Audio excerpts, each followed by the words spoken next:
Good evening, everybody.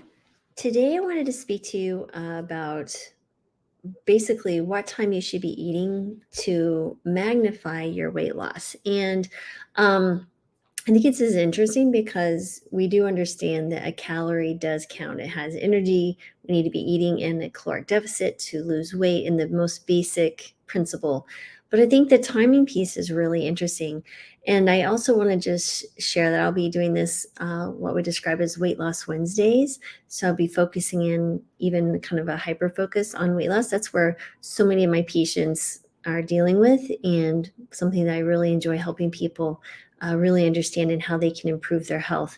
And we will be launching our new course probably next week, which is super exciting, all about mastering your metabolism and losing weight. And it has been months with beta groups and building this out with all the information I have. So I'm super excited. But let's get to the meal timing let's talk about, see what the science says. And then I also wanted to speak to you about what does the fat actually do in the body? Like, how does it break down, and what's the cause? Like, why does the fat say, hey, I'm going to break down today? But first, let's jump to meal timing and look at the study.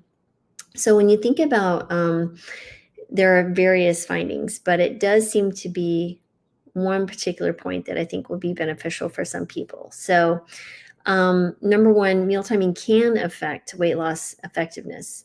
Can affect, there's yeah, anyway. Studies have shown that the timing of the food can influence weight loss outcomes. And so individuals who eat earlier in the day tend to lose more weight than those who eat more later in the evening. And the effect occurs regardless of the total caloric intake, which is crazy, right? So understanding that meal timing can have a significant factor in weight regulation. What this means for you is you should be eating breakfast. We should be eating like a king in the morning, a queen at lunch, and a pauper at night, right? So really focusing in on more of those calories earlier in the day. And, it may be a big part of it is that you're moving around more. You have more energy if you've eaten breakfast. But again, I think there's some other pieces here I'll get to with some of the other research. The other study was a study by authors Megson and et al. In 2017, mentioned that eating breakfast is really associated again with better weight management. So regular breakfast consumption was linked to lower body weight and better weight management, though the benefits vary depending on the individual's dietary habits and the type of breakfast consumed. So increasing breakfast consumption while keeping the total number of meals constant had been associated with improved weight loss outcomes. So that was really cool. Then there's always a monkey wrench to throw into the mix. Not all studies agree on the benefits of weight loss. So some studies found no significant difference in weight loss between individuals who ate breakfast and those who skip it, suggesting that breakfast consumption alone may not be a universal strategy for weight loss. So I think it really depends on you as an individual. If you've always skipped breakfast and now you're just adding breakfast, you're adding more calories, and there's not some adjustment in maybe some of the other meals, you may see some weight gain or maybe see weight stabilization. So again, it's something to try if you're really struggling, if you're finding also that you're having kind of a fatigue later in the day, that might be helpful to add in more of a healthy breakfast. And I would say a higher protein breakfast would be great. Not going to be animal products, of course, but maybe a smoothie with some beans added in. You could do a tofu scramble, different things like that. Lots of different ways to get a healthier, higher protein meal earlier in the day to kind of maybe help with any maybe food cravings that you're having or early snacking. So that might be very helpful. Absolutely has been shown that higher protein can help with cravings and wanting to snack. So people will many times take that craving and eat high sugary processed foods, which of course come with a lot of calories. They don't really provide satiety. So again, thinking about whole plant foods, that would be fantastic. And then the last study showed that consuming a larger proportion of calories early in the day, particularly breakfast, was again showed it to have not only greater weight loss, but a metabolic outcomes were improved, meaning things like your blood sugars and your cholesterol and those type of things were very, very, or excuse me, not very, more likely to be improved. So just some ideas there. And the clue is that that might be due to the synchronization with meal times with your circadian rhythm, which may affect what we call fat metabolism, right? And fat oxidation, which got me thinking you may have some questions regarding, well, how does a fat cell know to open up its fat stores? And then what's happening exactly? How does the fat get used up? So let me take you in here. First of all, I do want to mention there's 4 things that you may want to consider when you're in a caloric deficit and trying to lose weight. Is one, you really want to make sure your diet has adequate protein. I would suggest minimally 1 gram per kilo. You can go upwards of maybe 1.4 to 1.6 kilograms grams per kilo to maintain your muscle mass. But that's just part of it, right? You could increase your protein, but if you're not doing some of the other things, you may not see the preservation of muscle mass in a moderate caloric deficit diet. 2 is role of physical activity, right? So incorporating resistance and endurance training is really important to stimulate the muscle to maintain muscle mass as well. And 3, just to understand that if you're not utilizing the skeletal muscle and movement, what can happen is there's some adaptions within the skeletal muscle itself, right? And then those decrease the muscle protein turnover and they alter your thyroid hormone metabolism. So it's really important which would lead to energy conservation and fat accumulation, right? So that's where it's important to stimulate the muscle. So the metabolism adjusts to the decreased calories.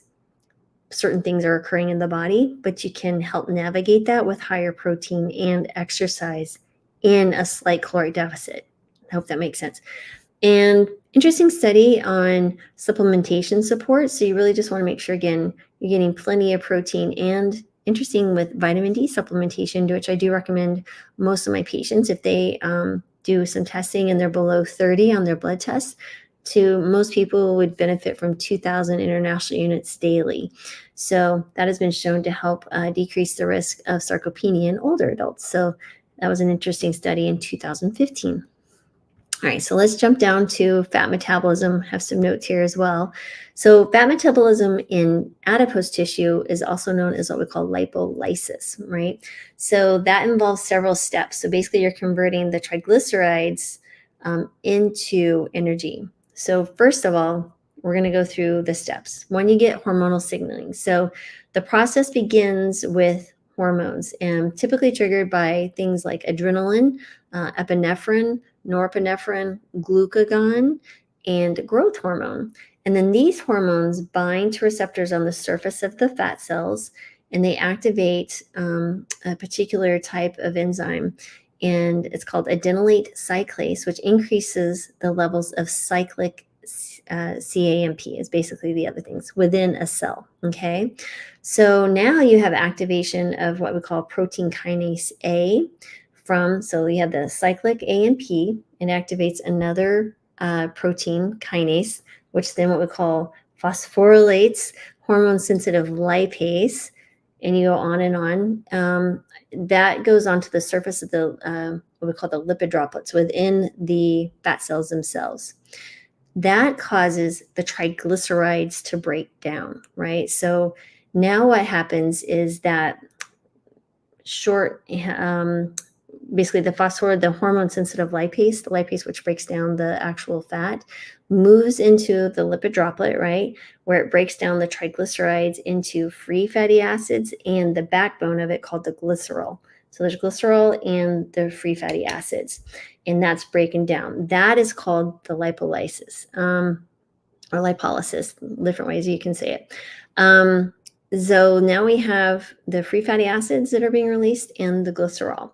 Now the free fatty acids, they're released in the glycerol into the bloodstream.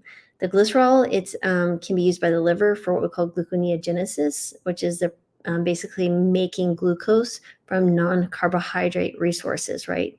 That's a whole nother process. trying to keep this as simple as possible. Yeah. So anyway, so then what happens here is we have the transport also of the fatty acids, right? So now the free fatty acids can attach to albumin, which is a protein in the bloodstream. And then it's transported to different tissues. And so those tissues include muscle, liver, the heart. Um, and this is where what we call oxidation occurs. So now those free fatty acids are oxidized for energy. So what does that mean? Well, first of all, it's called beta oxidation. So in the mitochondria of cells, those are your powerhouses, right? The powerhouses of your cell. The free fatty acids go under what we call that beta oxidation. And that's a series of reactions that break down the fatty acids into what we call acetyl-CoA molecules. And then they enter into the dreaded, what we had to memorize. I remember this in college, the Krebs cycle.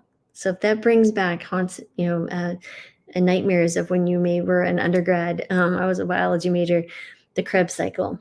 There are all these little intricacies and things entering and leaving. But anyway, the acetyl-CoA enters into the Krebs cycle, also known as the citric acid cycle, where it's fully oxidized, and that's where it produces ATP and some other things. But ATP is the energy currency of your cells. So you have basically, let me run through it. You have hormones that your body is releasing saying, hey, we need some fat for energy. It's broken down. So basically the hormone signals the fat cells, hey, release your energy stores. Things happen on the surface of the adipocyte. Then they go into the fat cell. They break down to free fatty acids, the triglycerides into free fatty acids and, the glycerol. Now we have those transported into the bloodstream. They're taken to tissues and then utilized by the cells in the tissues to make energy in the mitochondria called ATP, which is again like giving it's like currency. It's like giving money. It's currency of energy. That's what your body's utilizing. So hope that wasn't too confusing. It's hard to make this simple. I'm working on that, make it better. But overall, meal timing does matter for some people, not everybody, according to the studies, but it seems to have a big impact for most. So eating your breakfast, that means basically probably eating before 10 or 11 a.m., at least probably 700 calories when you look at the research. And try that out for a couple of weeks and see if you don't notice a difference, especially if you're eating at least 3 hours before. If you're eating anywhere close or within 3 hours of bedtime, that's a definite thing you should be improving, is removing that bedtime snack, trying to give your body at least 3 hours before your last meal and going to sleep. So eat your breakfast, give it a shot. May work. Hopefully the science is pointing in that direction. Higher protein meals, one, to help with cravings, two, making sure you're doing some physical activity, especially the resistance training, and potentially utilizing vitamin D as well, to help preserve your muscle mass when you're in a caloric deficit, and understanding you have hormones that are causing the breakdown of the fat tissue to release some energy in your cells. I think that's overall the big picture. So that was our first Weight Loss Wednesday. I hope you found that helpful. And I will be back. Again, check out, if you haven't joined our email list, please feel free to do so. I send out newsletters every single week. I give you some tidbit about health and lifestyle across the science that I've come across or lesson I've learned with patients, and try to make that consumable for you within, a 2 or 3 minute read. And I always provide a healthy plant-based recipe to tantalize your taste buds as well. And I'll be making announcements when courses are coming available and such. So check that out. Also, if you are needing some help, you're not sure how to get started, you can always join the Healing Kitchen. It's a low-cost membership. We meet every single week, like we're going to meet this evening. Brittany Giroudi, who's lost 70 pounds on a plant-based diet. She's amazing. She does 2 live cooking demos. I've learned a ton about cooking better and tastier from her. I do medical question Q&A every single week. And then we do 2 workshops. I do a workshop this month is going to be on cholesterol, and I provided detailed ebook with the live workshop and answer your questions. And we also have a guest workshop. So this month is on food addiction with a patient of mine who lost 200 pounds and kept it off for many years now. So, anyway, thank you guys for listening. I hope you found this helpful, and I'll be back tomorrow, and we'll talk soon. As always, I do want to send you joy, love, peace, and abundance and healing, because again, we all need a little bit more of that in our lives. So, have a good rest of your day, everyone.